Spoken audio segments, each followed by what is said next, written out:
Salut à tous, j'ai pas de temps à perdre donc je démarre tout de suite. Je vais vous parler aujourd'hui de Scooby qui est sorti cette année, oui forcément, mais cet été, voilà, cherchez le mot, au cinéma. J'ai été très pressé de le voir, bien plus qu'en avant, parce que Scooby-Doo, moi c'est quelque chose de mon enfance. Et ben vous voyez, contrairement à en avant, que j'avais pas du tout envie de voir, j'ai été bien surpris, agréablement surpris. Ben là c'était un petit peu l'inverse, j'étais un petit peu déçu. Euh, c'est assez bon pour que je l'achète, mais je le reverrai pas 10 000 fois non plus. Et ce sera pas un achat très urgent.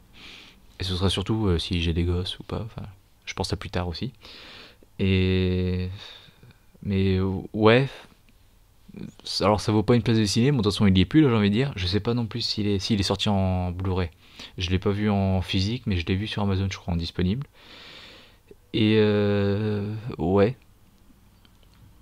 Si vous l'avez en téléchargé, je vous en voudrais pas. 20 balles pour un DVD ou 25 pour un Blu-ray, je sais pas si. Non, je crois que c'est 20 euros aussi pour le Blu-ray. Pas sûr que ce Blu-ray justement vaut les 20 euros. Mais si vous aimez Scooby, ça peut peut-être vous intéresser, en tout cas plus que moi. J'ai eu pas mal de déceptions, je vais en parler. Et je vais tout donner dans le désordre. Je vais pas faire une petite catégorie, je vais noter tout, je vais dire tout ce que j'ai noté. Pour commencer, on a introduit avec un personnage, je sais pas si ça vient d'un dessin animé autre ou pas, vous verrez pourquoi je dis ça tout à l'heure. Mais il y a un personnage qui s'appelle Falcon, si je me souviens bien, et enfin la gueule qu'il a, on dirait un personnage de Fortnite. Enfin une tenue de Fortnite en fait. C'est quand je l'ai vu, ça m'a frappé direct. C'est peut-être aussi l'animation qui joue, c'est vrai. Mais voilà, en plus c'est pas un personnage très intéressant, c'est un vrai con, mais bon. Ça après voilà, ça va pas aider en tout cas. Une chose que j'ai aimé, qui était une très très bonne idée, c'est que donc on démarre avec le film Sammy et Scooby enfants et chiots, et il y a une ellipse pour qu'on les récupère plus vieux, et cette ellipse ça sert aussi de générique il me semble. En tout cas il y a un générique musical, il y a une musique, mais est-ce qu'il y a marqué réalisé par tout ça? Je suis pas sûr. Mais en gros voilà, c'est comme un générique, et l'ellipse est faite avec les génériques des vieux dessins animés. De, de Scooby-Doo, Where Are You? Donc ouais, où es-tu? C'est exactement le même, mais fait en 3D en fait. Ensuite, on repart dans le négatif. Il y a un moment où il y a une mauvaise introduction. J'ai mis une mauvaise introduction de Blue Falcon en jouet parce que tu crois que ça va être un héros du film. Ça, c'est un truc qu'on a déjà vu dans plein de dessins animés, genre 102 Dalmatiens par exemple. Dans plein d'autres aussi, hein, mais j'ai que ça en exemple. 102 Dalmatiens, donc avec Patch et puis Ouragan, je crois.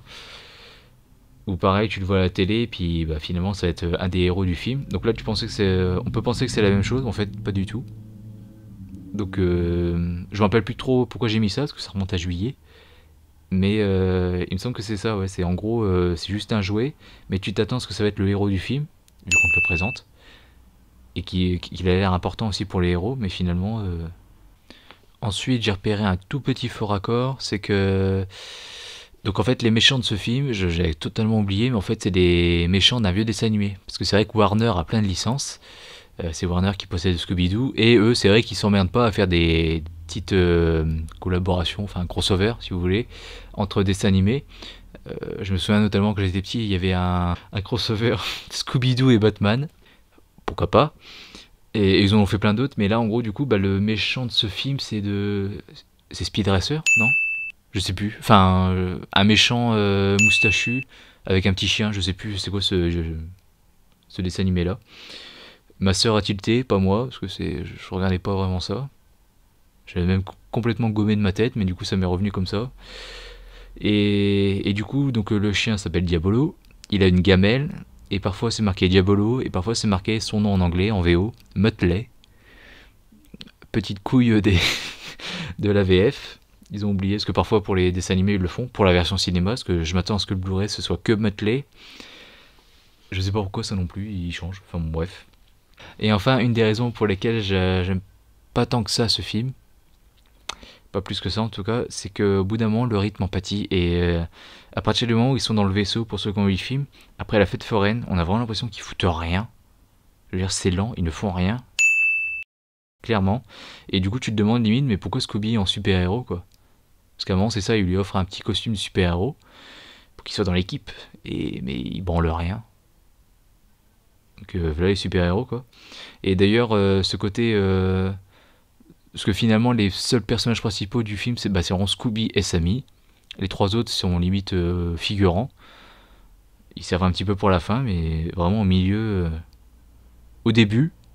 Ensuite, le milieu, ils sont limite évincés par cette putain d'équipe de merde là qui vient. Et vers la fin, ils réapparaissent un petit peu pour le dénouement. Pour que Vera dise ah mais oui, c'est lui, voilà. Le classique. Et du coup, pour ce côté, ils ont une nouvelle équipe très technologique qui sauve le monde, etc. Ça m'a beaucoup rappelé les pingouins de Madagascar, notamment aussi avec ce côté île mystérieuse sur laquelle ils vont vers 40-45 minutes, je dirais. Donc voilà, je sais pas si je suis tout seul. Après, il y a aussi ce côté sous terre, île paradisiaque sous terre, qui me fait énormément penser à l'âge de glace 3. Donc ils doivent manquer d'inspiration, je sais pas. Et enfin, une bonne chose à noter, c'est que j'ai l'impression que pour un public d'un film Scooby-Doo, donc des enfants, on propose plus de choses et ils ont plus de couilles qu'un film pour adultes. Hashtag les derniers Star Wars, parce qu'à la fin, la Mystery Machine est détruite et ils en ont une nouvelle.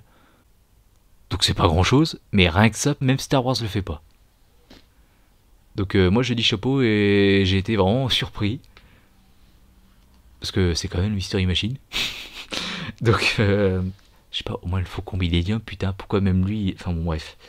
Vous voyez ce que je veux dire du coup? Ils n'ont pas pris de risque avec Star Wars et même là ils en prennent. Chapeau. Voilà, rien pour que ça j'applaudis.